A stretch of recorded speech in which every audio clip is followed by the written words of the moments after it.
الحمدللہ رب العالمین والصلاة والسلام علی حبیبہ محمد وآلہ وصحبہ اجمعین اما بعد فاعوذ باللہ من الشیطان الرجیم بسم اللہ الرحمن الرحیم ام حسبتم ان تدخلوا الجنات ولما یاتکم مثل الذین خلوا من قبلکم مستهم البأساء والضراء وزلزلوا حتى يقول الرسول والذين آمنوا معه متى نصر الله ألا إن نصر الله قريب اللهم سبحانك لا علم لنا إلا ما علمتنا إنك أنت العليم الحكيم مولاي صل وسلم دائما أبدا على حبيبك من زعمت له الرسول.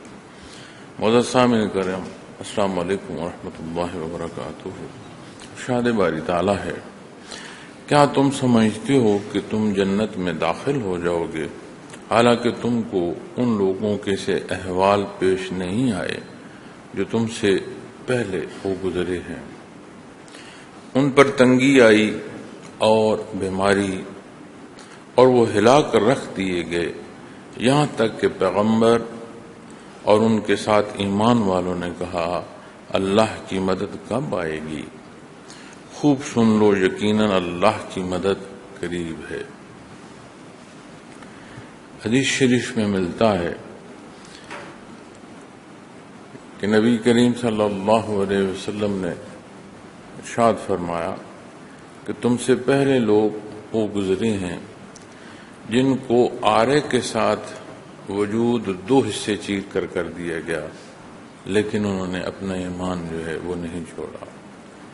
آپ فرماتے ہیں صلی اللہ علیہ وسلم کہ لوہے کے کنگے سے ان کی ہڈیوں تک سے گوشت نوچ لیا گیا، لیکن وہ ایمان سے نہیں ہٹے.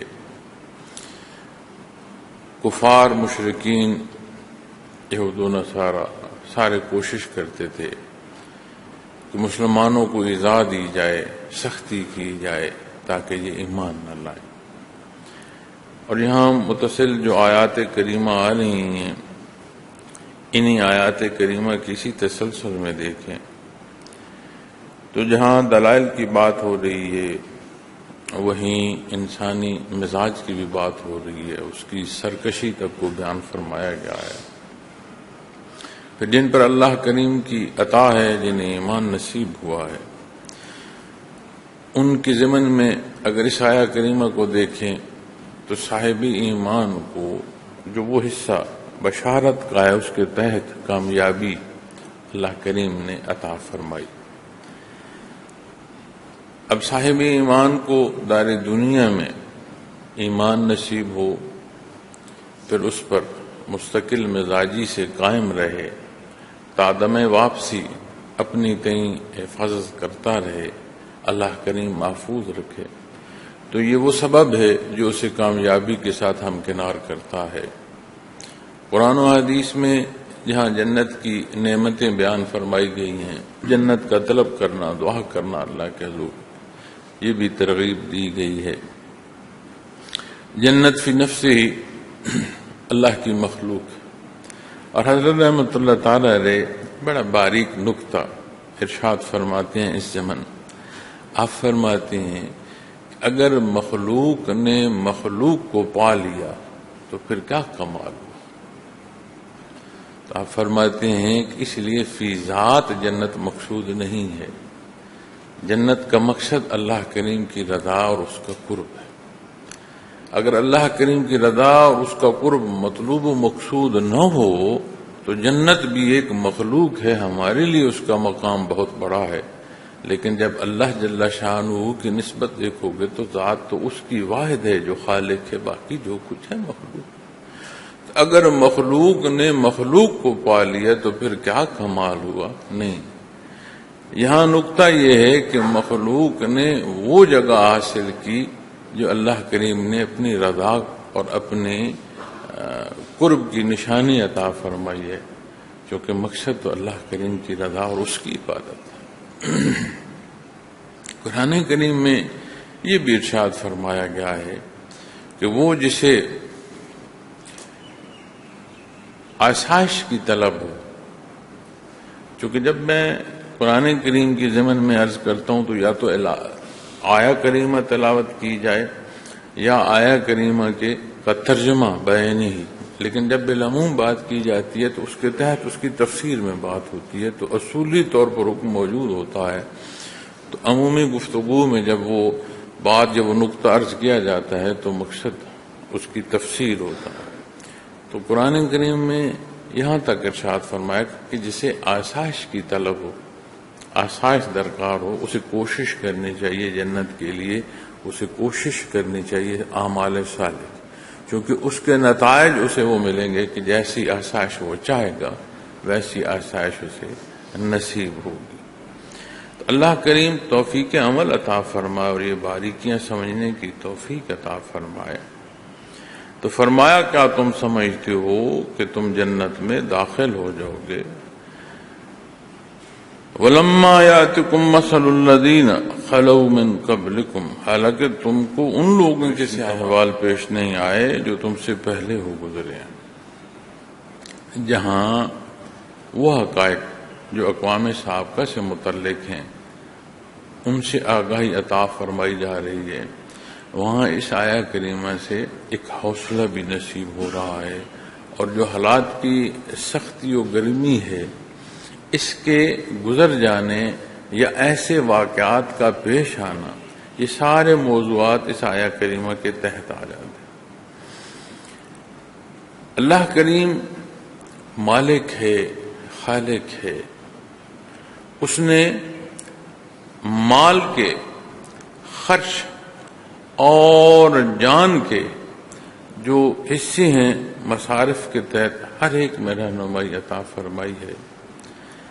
مال اس کا، جان اس کی، وہ غفور الرحیم سارے مال کے خرچ کا حکم عطا فرما دے تو عطا فرما سکتا ہے، چونکہ ملکیت اس کی ہے۔ وہ جان اور جان کی قربانی کہیں کسی درجے میں بھی حکم عطا فرما دے تو یہ اس کا حق ہے اور مخلوق کا ذمہ ہے کہ وہ اللہ کے حکم کے تابع ہو۔ اور عجیب نکات حضرت رحمۃ اللہ تعالی علیہ بیان فرماتے ہیں مختلف آیات میں، جب آپ تفسیر کرتے ہیں تو بڑے خوبصورت نکات ہیں۔ تو میں اکثر ساتھیوں سے یہ کہتا ہوں کہ اپنی معمولات زندگی کی باریکیاں سمجھنی ہیں تو قرآن کریم کے ترجمے کے ساتھ اکرم التفاسیر کا مطالعہ کرو، وہ آپ کو بڑی باریکیاں سمجھاتا ہے۔ تو تعمیل حکم میں جب حضرت رحمۃ اللہ تعالی علیہ بحث فرماتے ہیں، وہ فرماتے ہیں کہ جو حکم سے انکار کر رہا ہے اس کا سارا وجود شہادت دے رہا ہے کہ وہ اللہ کے حکم کے تحت ہے۔ کون سا باڈی سیل ہے جو اللہ کے حکم سے پیدا نہیں ہو رہا، اور وجود کے کتنے سیل ہیں جو اس کے حکم سے مر رہے ہیں۔ وجود سانس لے رہا ہے، اس کی پیدائش سے لے کر اس کی موت تک، اس کی شکل و صورت تک، اس کا قلب جہاں نوری ایمان کی جگہ ہے، اس قلب کی دھڑکن، کون سا پہلو ایسا ہے جو اللہ کریم کے حکم سے نہیں ہے، اور کون سا حصہ بعید ہے، اور کون سا ایسا حصہ ہے جس پر انسان کہے نہیں میرا اختیار۔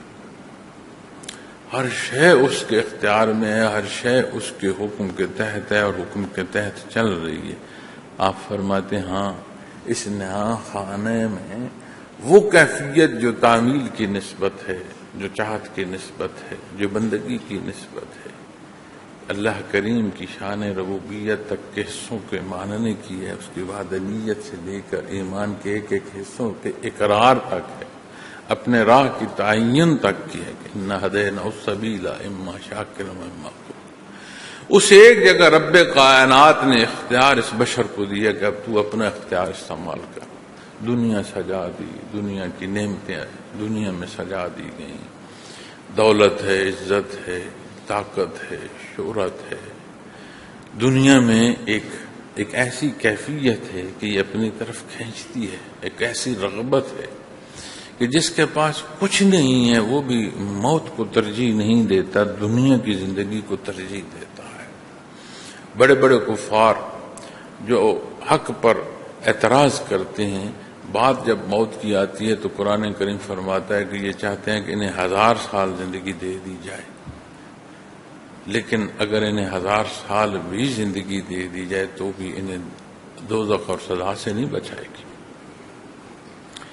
تو جب بات تعین کی آتی ہے تو اختیار اللہ کریم نے بندے کو عطا فرمایا ہے کہ اب تیرا فیصلہ ہے۔ یہ ساری عطا تیرا وجود، تیرے وجود کا ذرہ ذرہ اللہ کریم کا جہاں محتاج ہے وہاں اس حکم کے تحت رواں دواں بھی ہے۔ اب تیرا اختیار ہے کہ تو اللہ کا شکر ادا کرتا ہے یا ناشکری کرتا ہے۔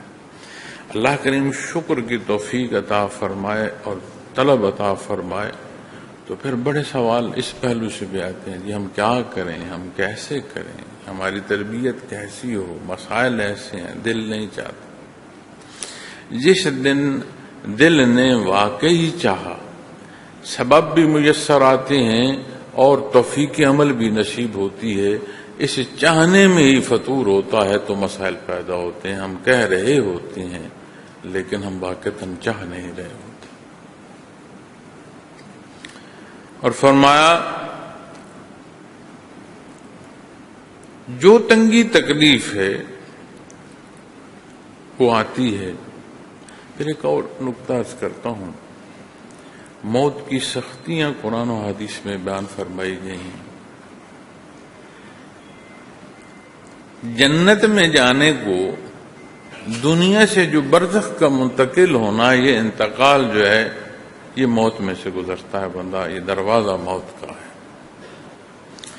عالم موت و حیات قرآن کریم میں مختلف حصے بیان فرمائے گئے ہیں کہ حیات نہیں تھی، اس نے حیات بخشی، پھر موت دی، پھر قیامت کو دوبارہ زندہ کر کے اٹھائے جائیں گے۔ تو موت و حیات کے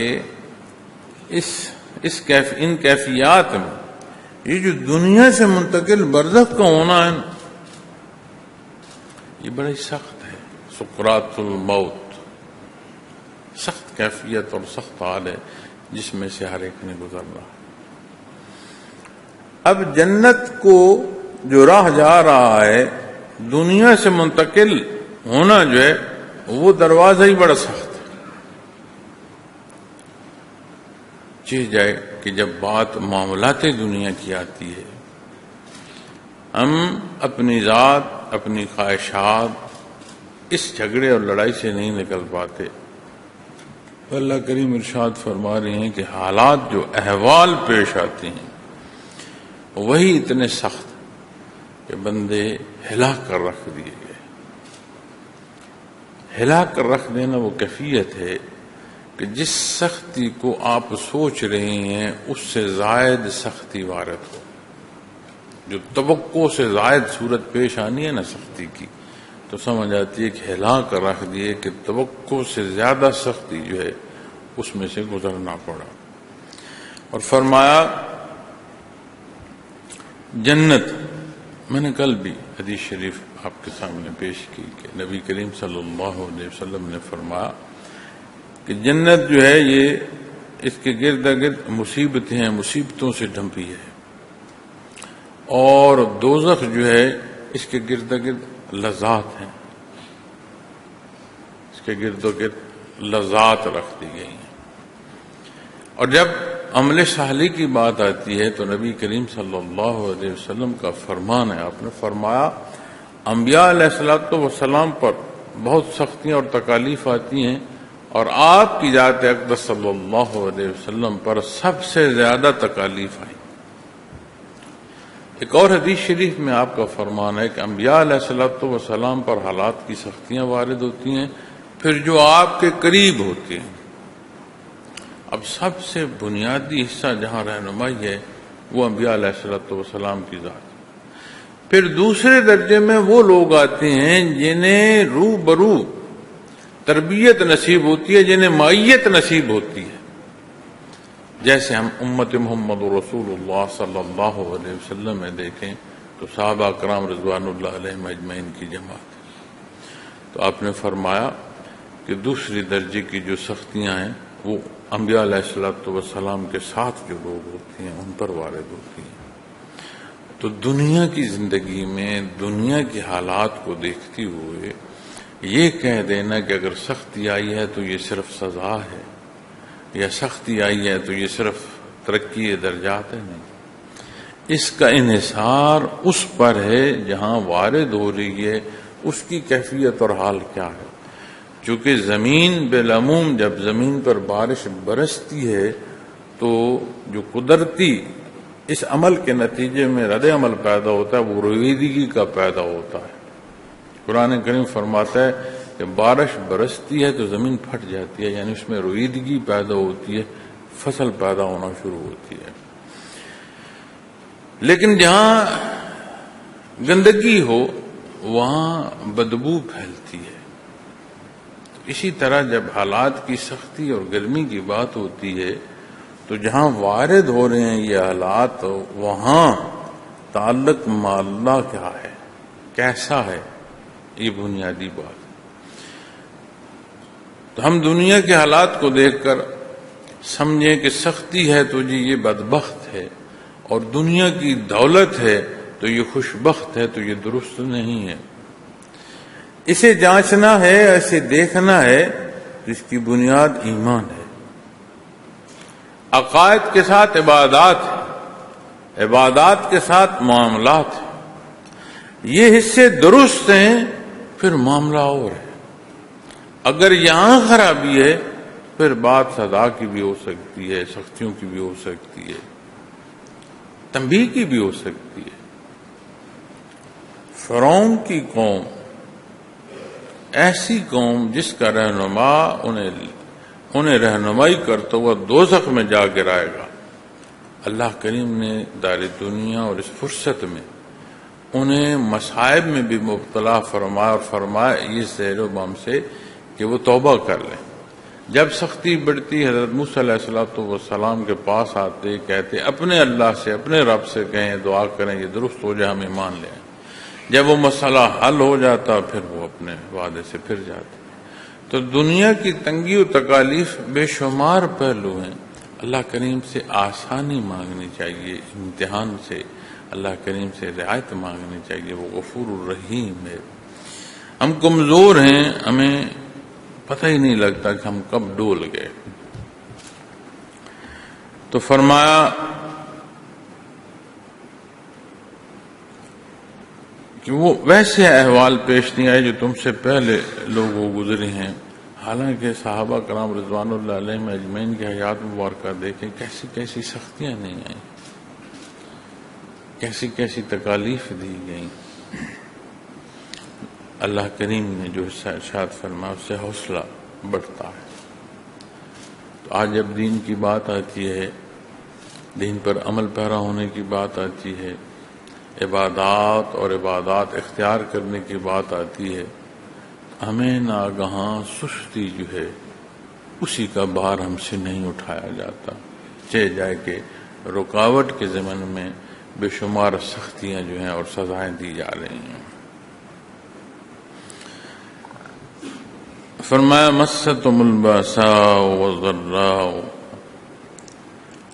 وزلزلوا، ان پر تنگی آئی اور بیماری، وزلزلوا اور ہلا کر رکھ دیے گئے۔ تنگی میں ہر طرح کی بات صرف اپنی ذات کی نسبت نہیں، جو دوسرے ہیں، گرد و پیش ہیں، جو اثر انداز ہو رہے ہیں، ان کی نسبت بھی ہے کہ اس تنگی میں لوگوں کو بے شمار تکالیف دی گئیں لیکن وہ قائم رہے۔ قرآن کریم نے فرعون کے دربار میں حق اور حق پر جو دنیا کی تکالیف ہیں ان کا دینا بیان فرمایا۔ جانتے ہیں کہاں؟ جہاں جادوگر ایمان لے آئے تو اس نے کہا مخالف سمت کے بازو اور ٹانگیں کاٹ کر سولی پر لٹکا دوں گا۔ اس کا یہ کہنا اور جو جواب ہے جادوگری کے لیے آئے تھے، صاحب ایمان ہونا نصیب ہوا۔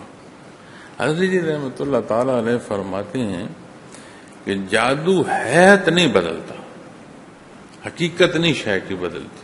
ان آیات میں بھی یہ فرمایا گیا ہے کہ وہ ایک ایسا دھوکہ آنکھوں کو دھوکہ دیتے ہیں کہ وہ جو کہہ رہے ہیں لگتا ہے کہ وہ ایسا ہے. آپ فرماتے ہیں وہ پہلے خوف پیدا کرتے ہیں. جادو میں جس پر خوف طاری کیا جاتا ہے پھر اگلا اثر اس پر شروع کیا جاتا ہے.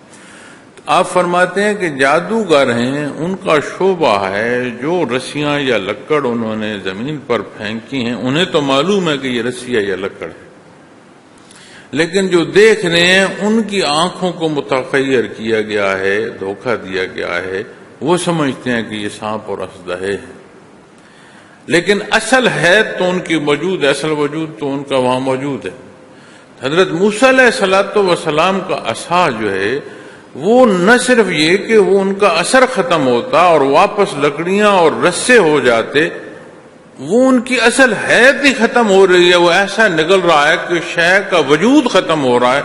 تو وہ یہ سمجھتے ہیں کہ یہ جادو نہیں ہے، یہ اللہ کریم کی قدرت ہے.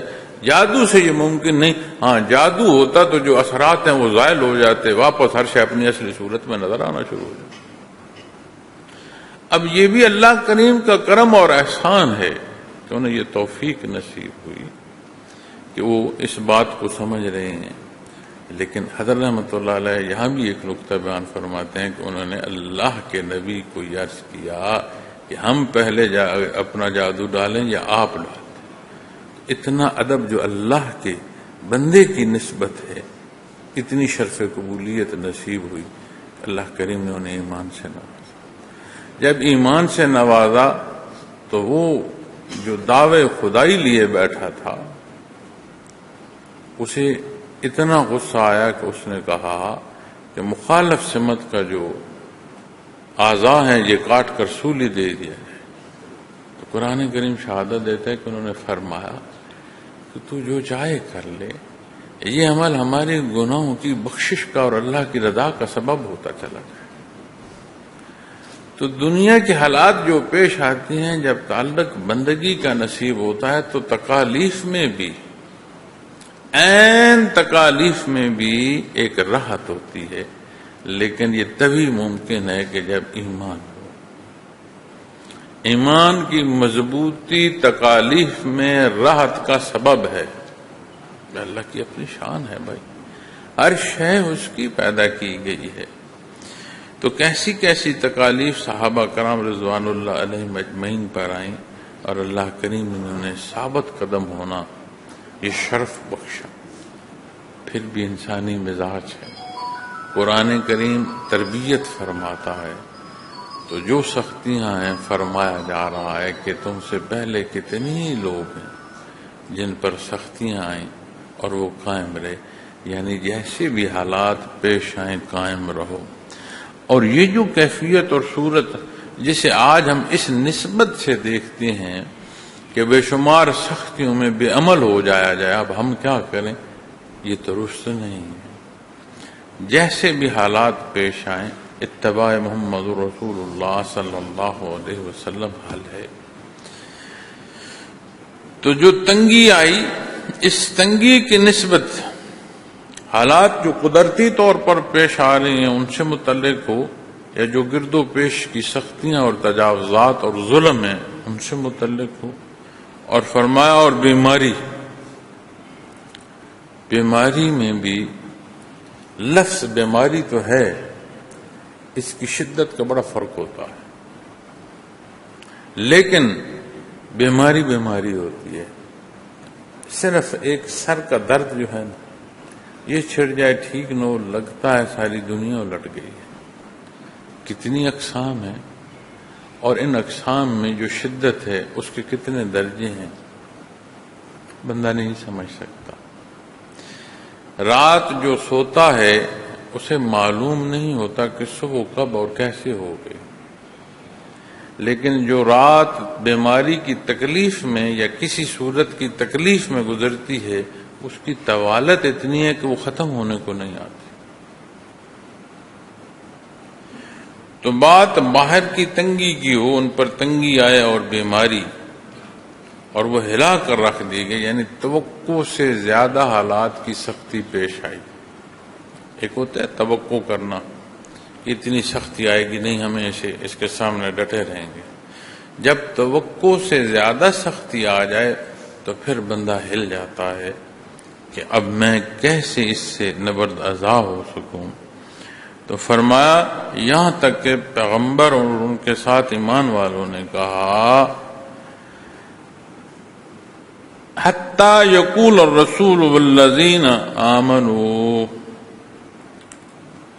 صاحب ایمان اور اللہ کے پیغمبر یہ کہہ اٹھے معاہو متى نصر اللہ، کا اللہ کریم کی مدد ہے. یہاں جو بات سمجھنے کی ہے وہ یہ ہے، ایک ہوتا ہے اللہ کی مدد کا انکار ہونا، نہ ماننا، انکار یا مشکوک ہونا. نہیں، یہاں جو نسبت بیان فرمائی جا رہی ہے، چونکہ اب بالعموم لوگوں کی جو بات فرمائی جا رہی ہے وہاں فرمایا جا رہا ہے والذین آمنوا، اور پھر صرف صاحب ایمان نہیں، اللہ کریم کے رسول، اللہ کریم کے انبیاء کا ذکر فرمایا جا رہا ہے. تو انبیاء معصوم عن الخطا،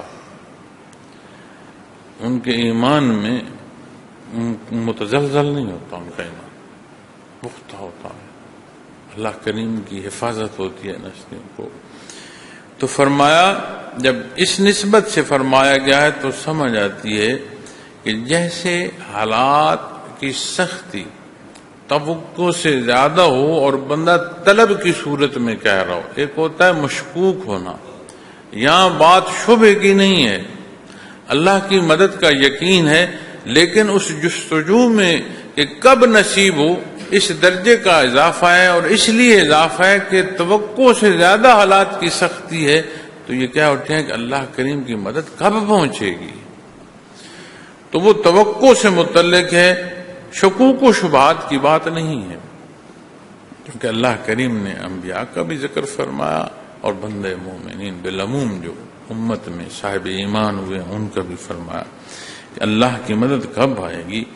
الا ان نصر اللہ قریب، خوب سن لو یقیناً اللہ کی مدد قریب ہے. اللہ کریم کی مدد شامل حال ہے. کوئی ایسے چار نہیں جن میں پانچواں اللہ کریم نہیں، کوئی ایسا کلام نہیں جو اس سے بعید ہو، کوئی ایسی سوچ نہیں جو اس کے روبرو نہ ہو، کوئی عمل، کوئی شے، کوئی ذرہ ایسا نہیں جس کا شاید خود رب کائنات نہ ہو. تو ہم اپنے حصے کے عمل کو چھوڑتے ہیں اور بات توکل کی کرتے ہیں. حکم جو ہے یا جو اصول ہے وہ یہ ہے کہ جو استعداد تجھے دی گئی ہے اسے بروئے کار لاؤ، پھر اللہ کی ذات پر توکل کرو. اور فرمایا الا ان نصر اللہ قریب، خوب سن لو یقیناً اللہ کی مدد قریب ہے. تو جب اس کا ایک اور پہلو کہ جب بندہ یہ سمجھ بیٹھتا ہے نا کہ اب کچھ نہیں ہو سکتا، اللہ کریم کی مدد جو ہے وہ نصیب ہوتی.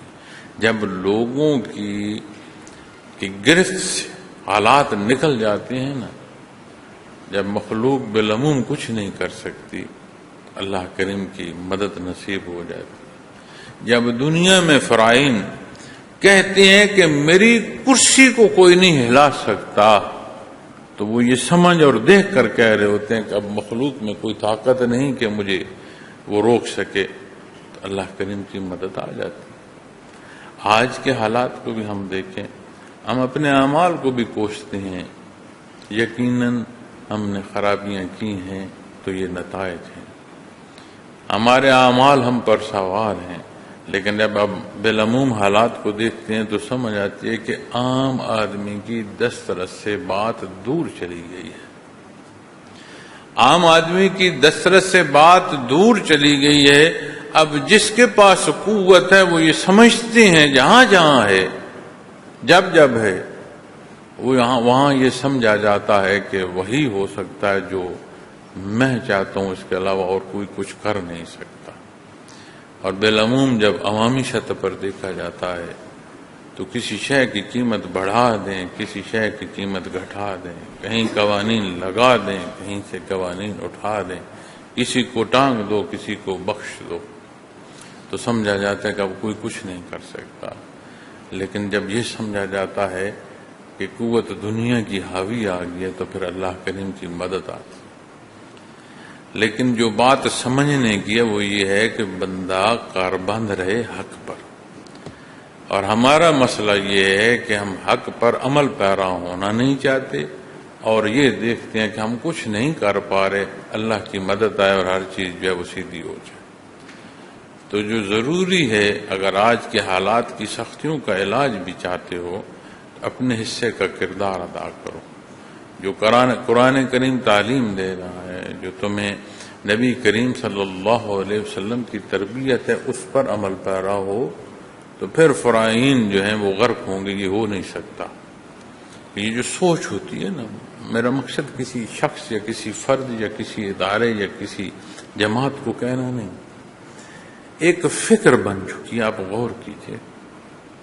ایک وہ ہے جس پر حکمرانی کرنی ہے، ایک وہ ہیں جنہوں نے حکمرانی کرنی ہے۔ چہرے بدلتے ہیں وقت کے ساتھ، لیکن جو صورت ہے وہ ایک طرح کی پیش آ رہی ہے۔